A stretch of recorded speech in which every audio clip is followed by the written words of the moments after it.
نحن نقص عليك أحسن القصص بما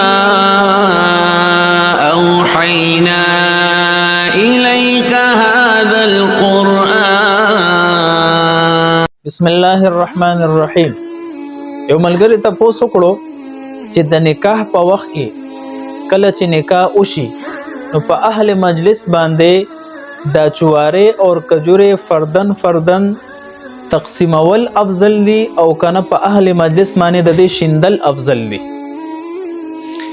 په اعلاء السنن کې علامه ظفر احمد عثماني رحمه الله یو روایت ذکر کړی دی.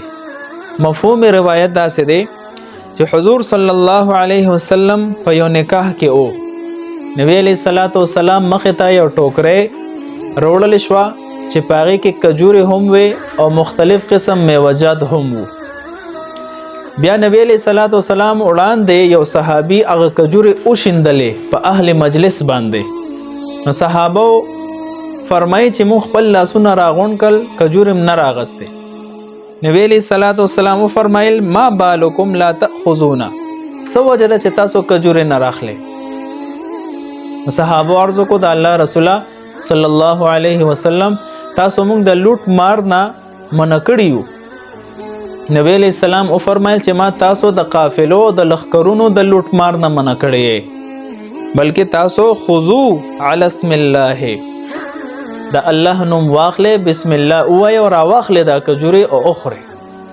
نو د دې روایت نه معلومه شوه چې په اهل مجلس باندې چې کله نکاح وشي نو کجوري او چواره شیندل دا سنت دي.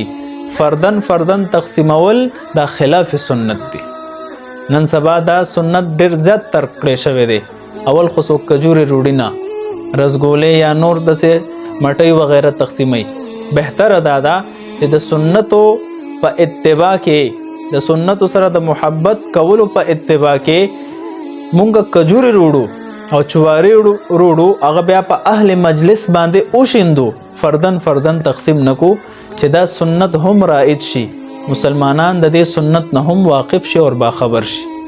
سلام.